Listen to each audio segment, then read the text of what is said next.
आणि दक्षिण कर्नाटकातील ताफावर हा मुद्दा नवा नाही, पण अलीकडच्या अतिवृष्टीमुळे हा प्रश्नाने पुन्हा डोके वर काढले आहे। अतिवृष्टीमुळे शेतकऱ्यांचे हरभरा, उडीद, सोयाबीन यासारखे पिके मोठ्या प्रमाणावर नष्ट झाली आहेत।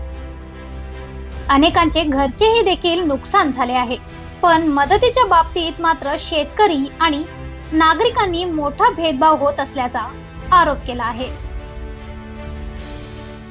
दक्षिण कर्नाटकमध्ये एक निकष तर उत्तर कर्नाटकमध्ये दुसरे निकष लावून भरपाई दिली जात आहे, असा अनुभव शेतकरी सांगत आहेत।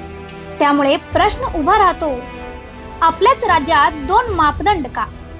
याच तफावती विरोधात भारतीय कृषक समाज, उत्तर कर्नाटक आंदोलन समिती आणि अहिंद संघटनांनी मिळून आज आंदोलन केले। जिल्हाधिकाऱ्यांना निवेदनही सादर करण्यात आले। माहिती हक्क कार्यकर्ते भीमप्पा गडद यांनी स्पष्ट सांगितले की सरकारकडून सातत्याने उत्तर कर्नाटकाची उपेक्षा केली जात आहे।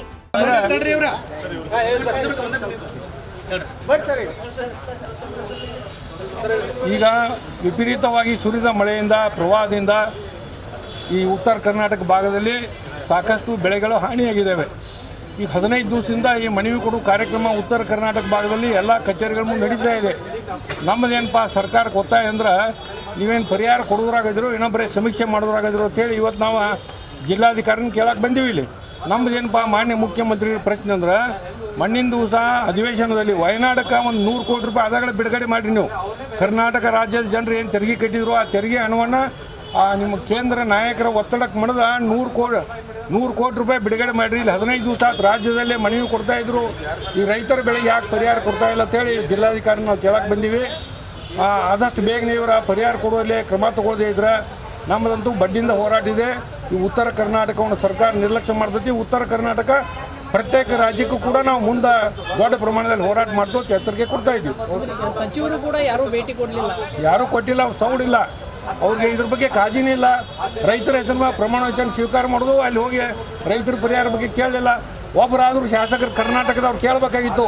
ಇವತ್ತು 15 ದಿವಸದಿಂದ ರೈತರು ಬೆಳೆ ಹಾನಿ ಪರಿಹಾರಕ್ಕೆ ಸತ್ಯಾಗ್ರಹ ಮಾಡ್ತಾ ಇದ್ರು, ನೀವು ಯಾಕೆ ಕೊಟ್ಟಿಲ್ಲ? ವಯನಾಡಿಗೆ ಯಾಕೆ ಒಂದು 100 ರೂಪಾಯಿ ಕೊಟ್ಟರೆ ಒಬ್ಬ ಎಮ್.ಎಲ್.ಎ ಕೇಳವ? ನಾನು ಕರ್ನಾಟಕದಾಗ ಯಾರೋ ಕೈಗೊಂಬೆಗಳಾಗಿದ್ದಾರೆ ರಾಜಕಾರಣಿಗಳಂದ್ರೆ ಕೇಂದ್ರದ ಕೈಗೊಂಬೆಗಳಂತ ನಾವು ಹೇಳಕ್ಕೆ ಬಯಸ್ತಾ ಇದ್ದೀವಿ।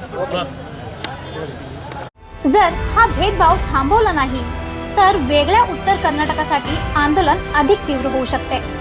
शेतकऱ्यांचा हा आवाज केवळ भरपाईसाठी नाही तर समान न्यायासाठी आहे। आपत्ती ही सगळ्यांसाठी सारखीच असते, मग दिलासा देताना भेदभाव का? हा प्रश्न प्रत्येकाच्या मनाला चटका लावणार आहे। अशा आणखीन अपडेटसाठी सबस्क्राइब करा वॉइस ऑफ विनुग्रामला।